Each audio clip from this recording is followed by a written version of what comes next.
it's a great inflation hedge because they're not making any more land. They can build more houses, but they can't build more land.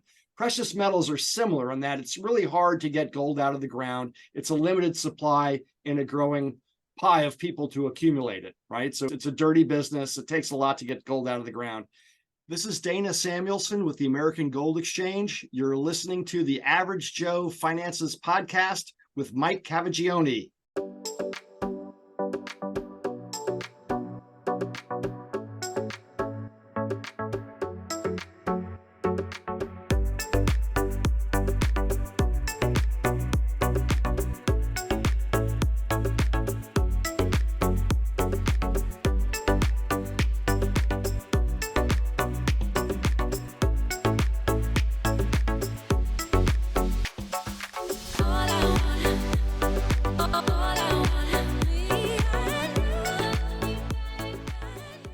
If you're watching this on YouTube, make sure you smash the like and subscribe buttons. If you're listening to our podcast, go leave us a 5-star review. All of our links can be found in the video description or show notes below. Hey, welcome back to the Average Joe Finances Podcast. I'm your host, Mike Cavagioni, and today's guest is Dana Samuelson with the American Gold Exchange. So Dana, I am super excited to have you on the show. Thank you so much for joining me today. Thank you, Mike. I'm honored to be here with you.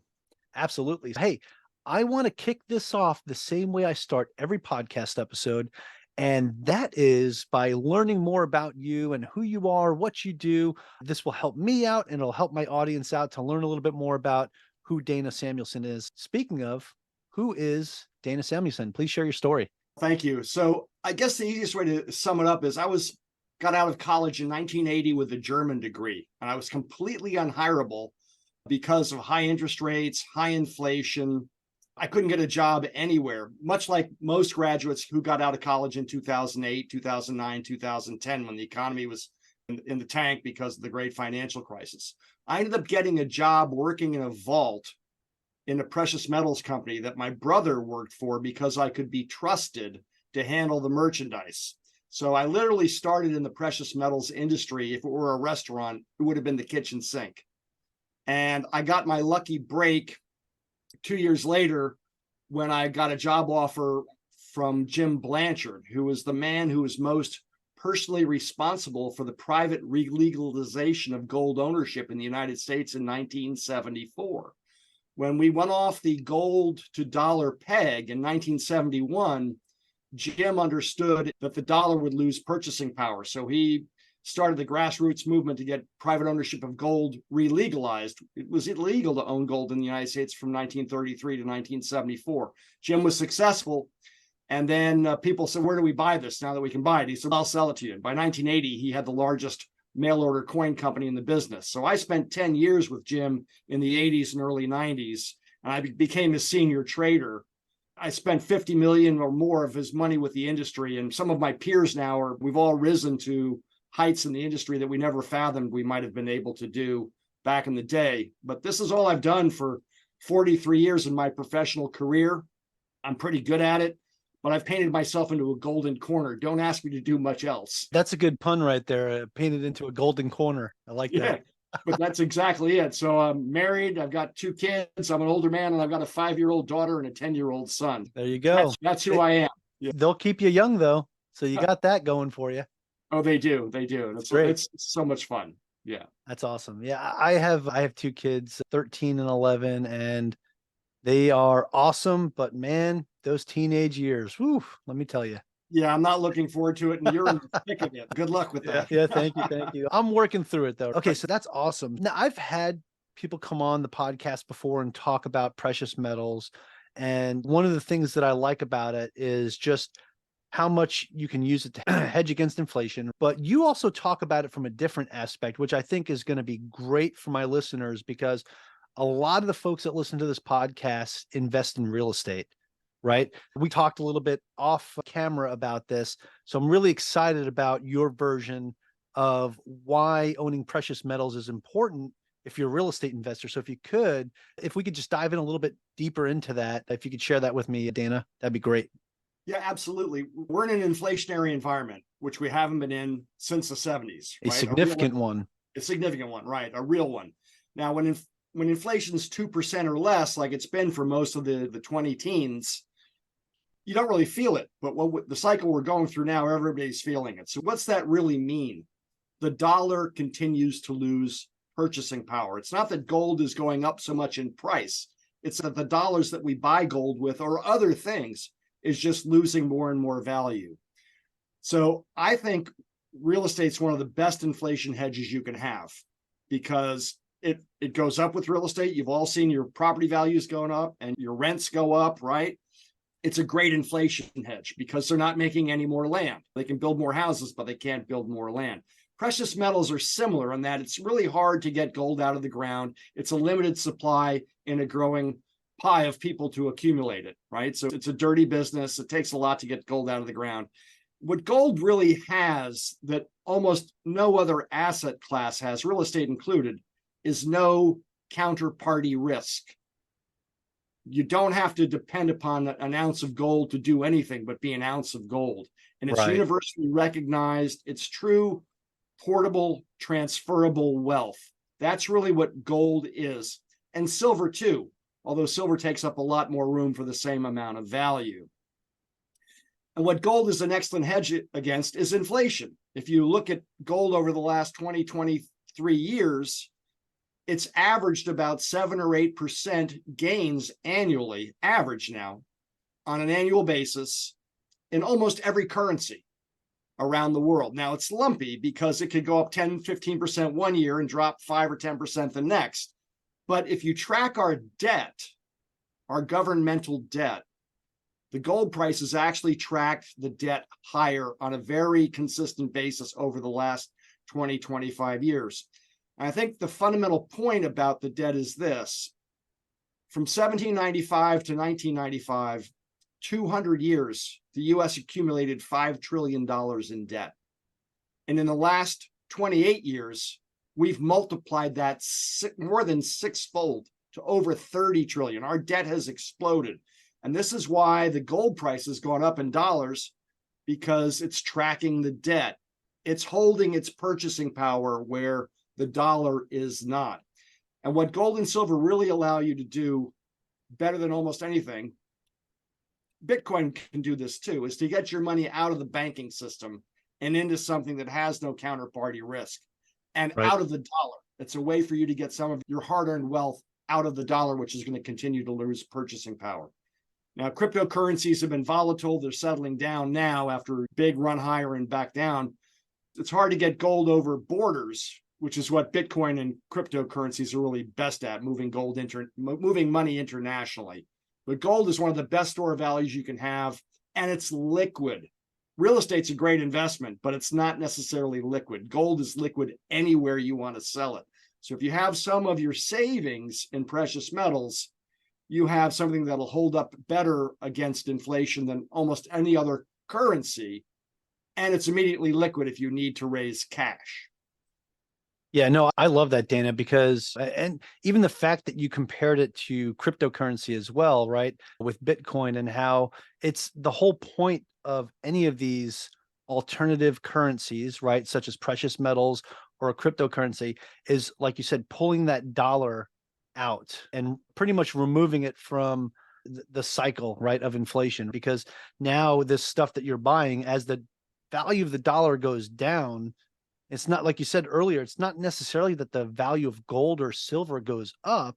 It's just that it's holding its intrinsic value, but the dollar's becoming weaker. So you now can get more dollars with this gold. So it's still worth the same, right? It's still going to hold itself and hold its value. So that's one of the things that I like about it too, because we talk about a hedge against inflation. Let's say inflation is 3-4%, right? What do you need to do to beat that? You need to have an asset that's making you more than 3 or 4% to hedge against that inflation. Whereas gold, you don't need to buy gold and hold it and hope that it keeps up with inflation. No, as the dollar goes down, the gold will remain the same. So the way you put that made it much more digestible, I think, for me and probably for a lot of my listeners. So I definitely appreciate that. And it was interesting, though. I did not expect you to compare precious metals to cryptocurrency. So that was, you threw me off there. And I want to get your thoughts on this, thinking versus precious metals versus like Bitcoin, right? What would you say, besides the fact that you said it's easier to move money internationally through cryptocurrency, but what would you say is some of the biggest differences between pulling your dollars out into crypto versus pulling your dollars out into precious metals? Gold is the oldest, most trusted form of money there is. Now, it was also currency for most of man's existence on the planet. Money and currency are two different things. Money has intrinsic value. A barrel of oil could be considered money, but it's not a good way to pay somebody. And what do you pour a quart off and pay somebody in change? You can't do that. So that's gold has the most trusted history of money. Now we have currency that's not backed by anything. It's fiat currency. It's just paper and political promises. And we know the it's just based on the faith of the people that it's worth what we think it's worth, pretty much. Politicians can't manage a checkbook properly, as we've learned, and we're gonna continue to learn. Right now, cryptocurrencies are relatively new. What's Bitcoin been out since 2010, 2011, if I remember correctly, and it's had a very wild ride in value. Now they're settling down now into a more stable asset class, but it's still a speculation in many regards, much more than it is an asset that's tried and true, which is really what precious metals are. Now we're gonna have central bank digital currencies. That's coming, and we're gonna have a bank account that works like a credit card with a card that is your central bank digital currency cards. And they're going to try and make the cryptos that are private go away. That's what's going to happen because the governments don't want the competition. So I don't know how that's going to affect the established cryptos going forward. I'm more of an old school guy, right? So I like what's tried and true, which is precious metals. And it's more boring than the volatility of the cryptocurrencies have been over the last few years. But I think you'll see that if you follow cryptocurrencies now, they're becoming much more mainstream. They're becoming ubiquitous and established. So the volatility is going to go out of them, which was what was attractive to many people when Bitcoin was red hot on its way from 20,000 to 65,000.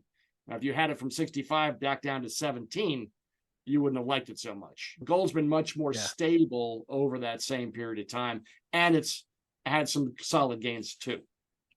Yeah, absolutely. So I definitely appreciate your perspective on that, Dana, because I always looked at cryptocurrency a little bit differently. Like I always looked at it like as an actual currency itself, because again, the value of it, I believe, is what we believe it is. Similar to how the stock market works, which is why like now seeing Bitcoin traded publicly the way it is now, like you can go on Robinhood and buy Bitcoin, right? And to me, that I feel like that's the right place for it. And that's where it belongs because it is supposed to be its own currency, eventually replacing whatever currencies we're using. Not sure if, when that'll ever happen. But like you said, with the global currencies, that digital currencies that are going to come out, that is going to change the game big time. So I guess right now we're in a period where it's like we have to wait and see. And then we're going to be in a transition period once it happens. And it's going to be very interesting. I think at least for the rest of my lifetime, things are going to just be, you got to play it by ear, pay attention, and play it safe. But one of the things that will always be tried and true, like you said, is precious metals, right? Gold will always have value. Silver will always have value. The way I look at it too is like silver is one of the best conductors out there. Yeah, if you have one of these in your pocket, it's loaded with silver, right? So those things, it's something that will always be used. It'll always be needed. So silver will always be needed. Gold is just, it's valuable because it's pretty. People like it. You make jewelry out of it. So it's always going to have that value to it. So I like that side of things. Now, talking about using it as a way to get cash if you need cash in a certain situation, I know you could cash it out, you could sell your gold, you could sell your silver, but are there ways where you can use that, like similar to the way that you use a piece of real estate? Like me, I took a HELOC out of my personal property because I needed cash to buy more real estate. And I was able to do that because I had all this equity. So can you do the same thing with gold and silver and say, hey, I've got all these precious metals that are valued at this. I want to borrow against it and not cash it out. Are there ways to do that as well? Yes, there are. There's a couple of storage facilities in the country, not many of them, two or three that we recommend, that also have lending businesses on the side. And if your metal is stored at one of these storage facilities and they have a lending facility, which two of them in particular that I know and trust do, you can get a loan against your precious metals. They're already holding it. You just have to sign the paperwork pledging the metal against the loan. And once you do that, you can get funded very quickly, 48, 72 hours. Now, the interest rate's going to be a little egregious. It's not going to be that competitive because it's a niche business. They're going to get prime plus a couple points. So it's not the most cost-effective way to borrow money, but you can own precious metals and get a loan against it if you want to. Now, Yeah, so like if you're in a pinch and you don't want to sell those precious metals and you know you're going to get that money back quickly, this might be a great way to get money quickly, to take care of whatever you got to take care of, and then pay it off as soon as you can. Exactly. You can do that very effectively. Yeah. That's awesome. Yeah, I was just curious about that because every time I talk to somebody about precious metals, it's great because you can cash it out whenever you need to cash it out. Someone's always going to be willing to buy gold or silver, right? But then I'm like, what if I don't want to get rid of it? What if I just want to borrow from it and keep my precious metals? So I think that's awesome. So I definitely appreciate you sharing that with me. Now, what are some of the best ways that real estate investors can utilize precious metals in their real estate practices? One of my friends, Russell Gray of the Real Estate Guys, has come up with a strategy he calls his precious equity strategy. And I've actually done this myself, which is if you buy a property and you take a mortgage out, say you can pay for it in cash, right? But you take a mortgage out and you can borrow money from the bank it works a little bit better at lower interest rates than we have today. But say you take a loan out and you take half of that loan value and you buy precious metals with it, right? So you own gold and you've paired it with debt and real estate, right? You take the other half of the value that you have and you find a high interest note that you can invest in, right? Now they're a bit more risky, but there are businesses say that, between manufacturing, buying raw goods for manufacturing and producing a good that takes 3 to 6 months, they borrow against their receivables, right? So they're going to pay you 9, 12, 15% for that privilege. And these are good, sound businesses, right? But you can get more than you could get in interest having that money in the bank. And hopefully the arbitrage, the difference between your interest rate that you're paying on the mortgage and what you can get on a short-term private note pays for the service of the mortgage, right? So there's no out-of-pocket expense. So it actually cash flows neutral, right? Over time, the value of the real estate's going to go up. The value of your gold is going to go up. And at some point in time, you may be able to sell the gold, half of it, and pay but the rest of the mortgage off. Then you've got the other half of the gold free. So you've added to your balance sheet in the process. Yeah, I like that. And in order to get to a place like that, you have to be in a pretty good spot financially already because you have to have the cash to pretty much buy the home and then borrow against it and leverage it that way. But what a way to take a mortgage payment and completely cancel it out. Like a lot of real estate investors do that. They'll buy a piece of real estate and they'll be able to go cash flow positive or cash flow neutral because they're renting the property out. Imagine doing this strategy and doing that. And now you have the note that's paying for the actual mortgage itself. And then you've got a renter in the property. That's 100% profit for you. That is fantastic. That is a really great strategy. I really like that. And I'm pretty sure I listened to that podcast episode of the Real Estate Guys. And that's where I've heard you before too. That's awesome, Dana. And I really hope that my listeners are really thinking about that, the value that can add, especially if you have the cash right now to do something like that. What a great strategy. It worked perfectly from 2008 to 2011. During that period of time, gold doubled in price on the back of the financial crisis, and real estate values actually fell. So if you had arbitraged gold and real estate during that period of time, you would have had a great hedge. And when properties were cheap, you could have sold gold at a profit to buy into the market cheap. And I do think we're going to get a buying opportunity in real estate that's significant in the next year to 2 years. And I'm going to be a buyer myself because I don't have enough real estate myself. I'm heavily correlated to the precious metals markets because that's what I know and understand. Yeah, no, that's awesome. And that's something, again, that we all have to keep an eye on. For those that are still buying real estate now, one of the things that you always hear is the best time to buy real estate was 20 years ago. The second best time is today. As long as you're buying with the intent of holding it for a long time, you can buy real estate anytime and it's going to be a great deal for you. But that is definitely something to keep an eye out, because with the way interest rates are going, we've seen it, and it's very market specific. We've seen some markets really have these significant dips, and that could be coming in other markets, and it could be coming rapidly over a short period of time. So as long as people are prepared for that, there might be some really great buying opportunities in the future. So I don't have a crystal ball. If I had a crystal ball, I would use it right now, and I would tell every single person, hey, wait until this date and then buy, buy, buy, buy, buy. We can only look at these indicators and try to figure out our best guess of what we think that might look like. One thing I'd like to add is that gold, if you own gold and you have that liquidity, you can sell it immediately and get paid for it.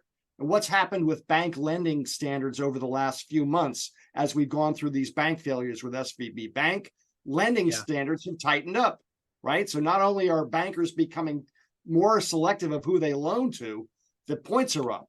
So the cost of financing is higher, but the point is it's harder to get a fast loan, right? So if you have some gold on the side, it's liquid and you can sell it when you have that opportunity. So you don't have to always rely on bank financing, which may be more problematic when, how should we say, the stuff hits the fan.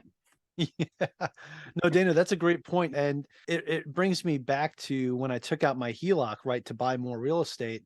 I took it out at a time before it really got crazy. So I got a decent interest rate on it, locked in for 5 years. But it actually got to a point, like a couple months after I took out my HELOC, a lot of banks stopped doing HELOC. Like Wells Fargo, for example, they just said, we're not doing HELOCs anymore. And a lot of other lenders were just like, yeah, we could do a HELOC. That guaranteed rate's going to be up there. And it just started to get really tough. And then the same thing with loans. If you wanted to take out a personal loan or anything like that, interest rates were really spiked up. And that was if you would even get approved for the loan. You could have had great credit too. And you're going to the bank saying, hey, I'd like to take out a loan for A, B, C, or D. And they'll be like, oh, now's not a good time. Sorry, sir. Have a good day. And that's a great point, because we do go through these cycles where with the banks where it's a great lending time, or there's times where they just won't lend at all. So having that liquidity, which I love that word because that is a key word, is one of the reasons why I took out my HELOC, as well as so I could tap into my equity and have liquidity.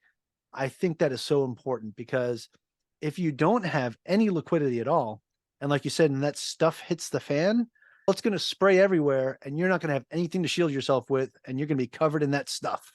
Or you might miss a great buying opportunity too. Yeah. But because you're too busy trying to dodge the stuff flying at you. Where if you had that liquidity, you already put that to the side and you walk past the fan, and now you're like, okay, cool. I can see all of the good air conditioners that are available. I don't need a fan. No, yeah, that's a great point. Getting that HELOC sewn up before and having that available to you is a smart move. Very smart. Yeah. Again, I wanted to buy more real estate and I didn't have any more liquidity myself.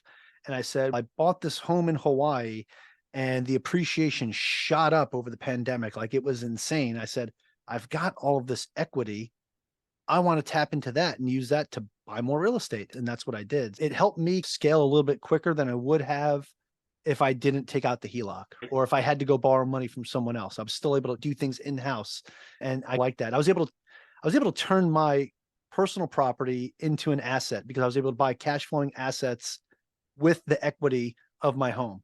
So to me, I thought that was awesome. So yeah, liquidity, Dana, that is a word that is near and dear to my heart.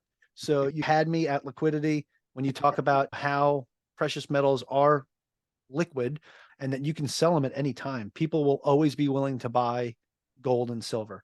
So I definitely appreciate that.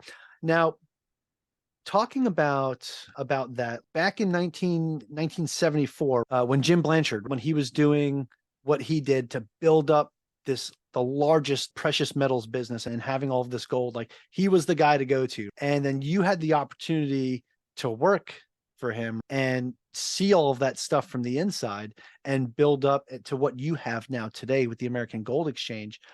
How were you able to take some of the practices that you learned while working for Jim and use that today with the business that you currently run? Basically created the same type of business that Jim had, which was a national mail order business. And the beauty of my positioning with Jim at the time in the 80s were the contacts that I made in the industry, right? So when I started my own company in 1998, I had a lot of friends who helped me, and they basically gave me more credit than I deserved at the time. But they knew I was honest and a hardworking guy, and I ran a tight ship, which is what I've always done, very conservative. So it's more about the contacts that I've had and the experience that I've gained. I put in 18 years in the industry learning, and I learned all the facets of it. I'm also a vintage pre-1933 US gold coin expert. And I've just built a career. Like I said, I painted myself into a golden corner over 43 years. Yeah. You know, I'm a member of the Professional Numismatists Guild, which is a fancy way of saying the leading organization of rare coin dealers in the country. And I'm a past president of the Professional Numismatists Guild, of which there's only been about 40 over the last 80 years. So it's a prestigious thing. So I'm trying to give back to the industry now that's been good to me. And I'm trying to teach others about precious metals, which is why I wanted to be on your podcast, because one of the other people I've got to meet over the years is Robert Kiyosaki.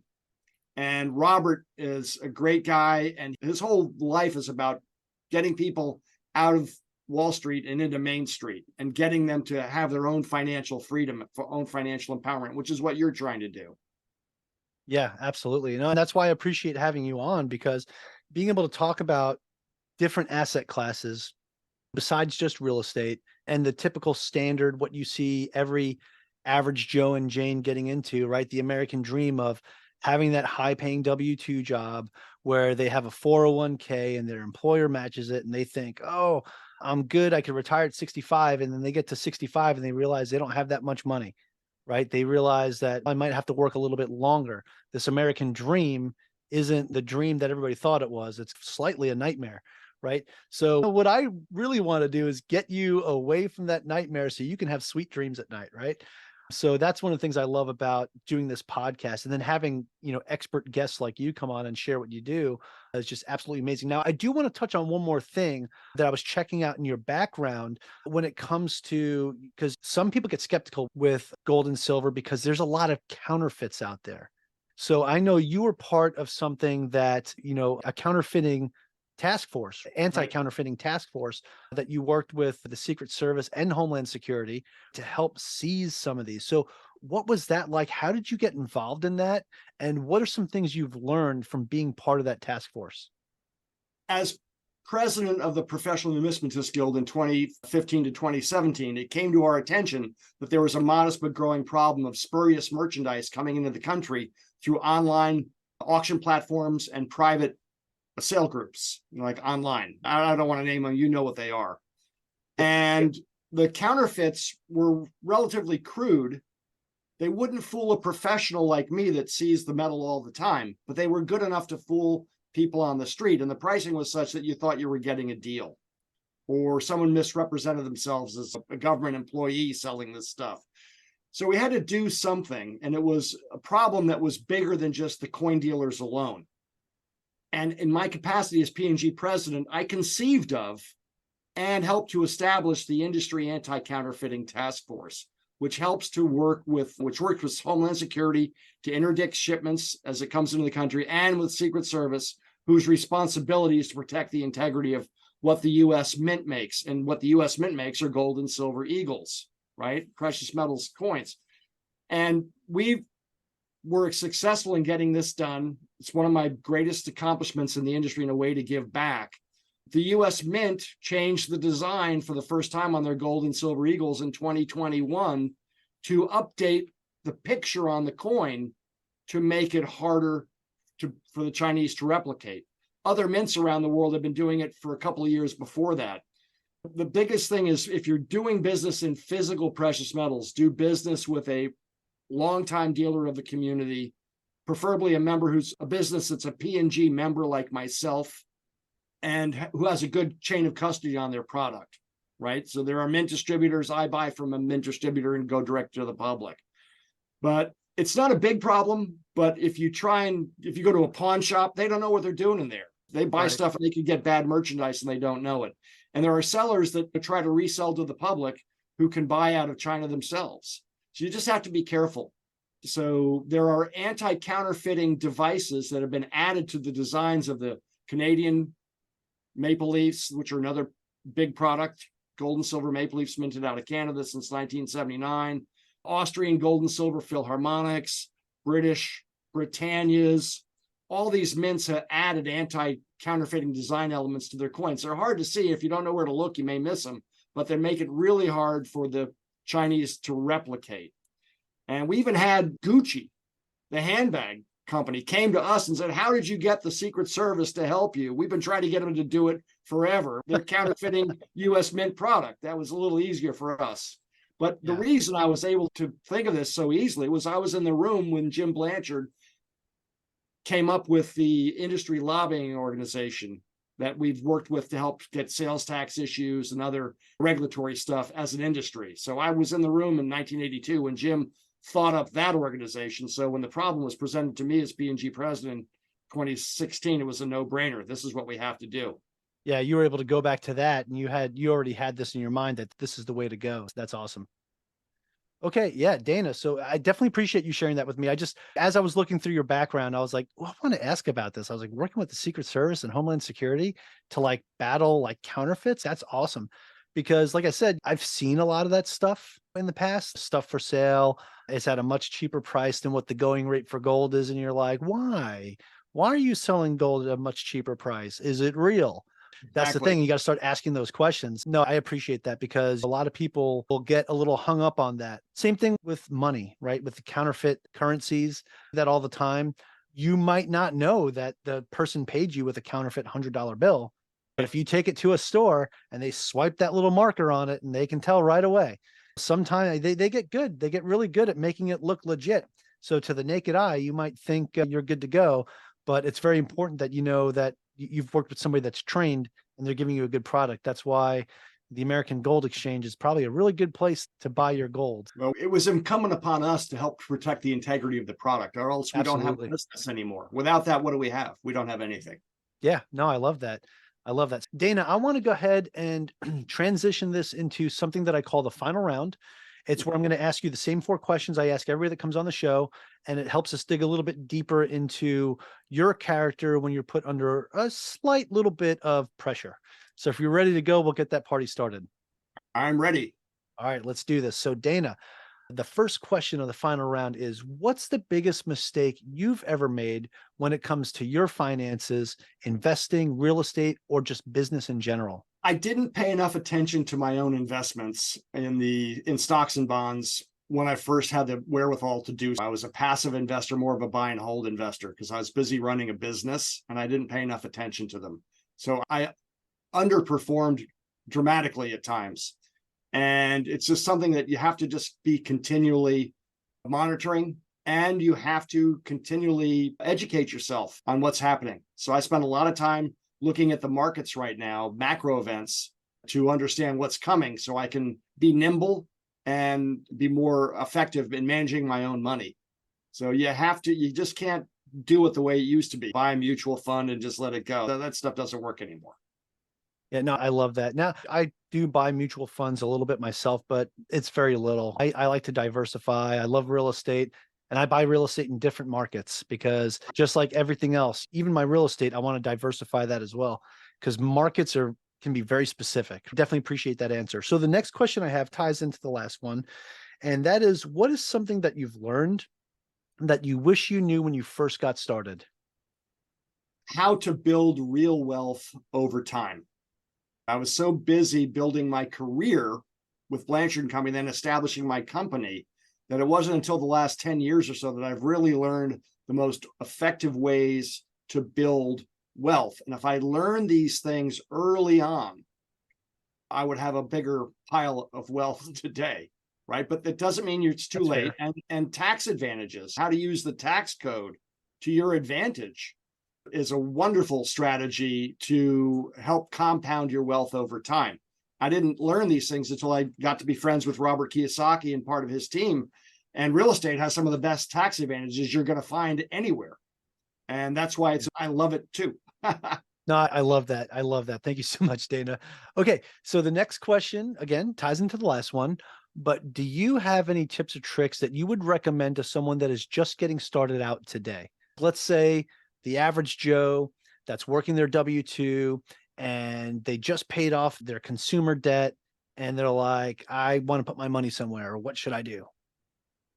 Invest in your own financial education, right? You really need to learn how to manage your money, how markets work, how to compound your wealth, and find what you like to do and then study it. Go find a mentor if you can, someone to help you, someone that has experience.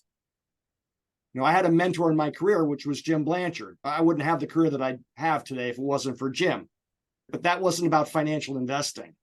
Also, find seminars where you can learn more. And there's so much information that's at your fingertips today that has never been before, like podcasts like this, where you can learn at the push of a button, or go and attend seminars or conferences, where you can learn from experts and meet them in person.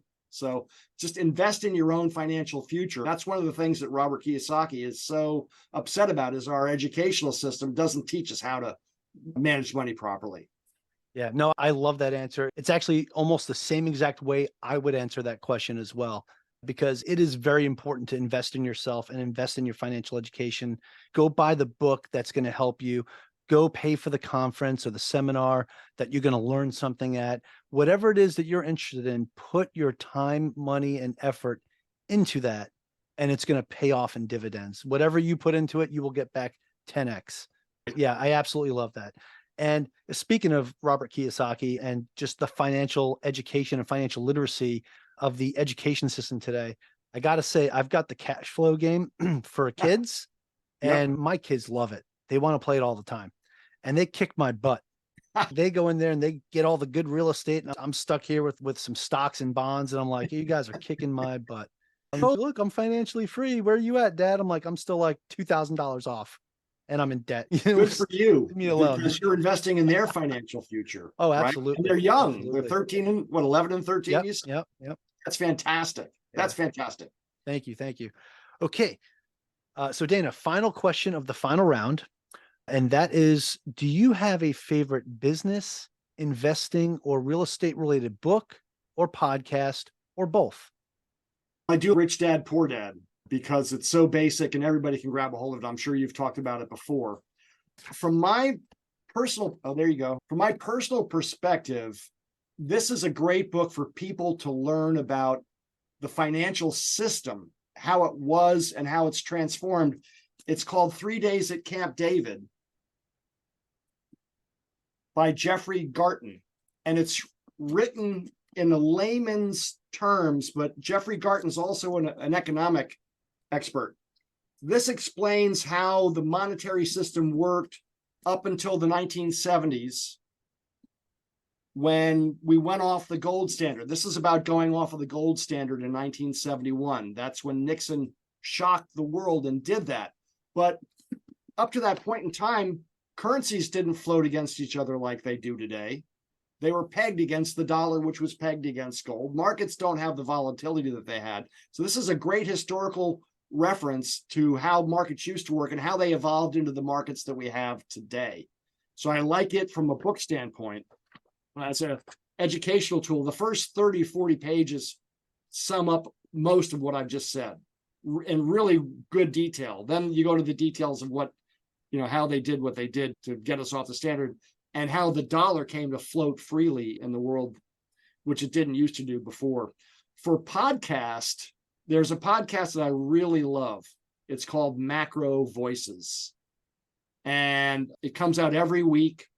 There's a specific topic, and it dives into the economic condition that we're in today, what's happening from a geopolitical standpoint, from a market-specific standpoint, and it's really well done. So I like Macro Voices as well.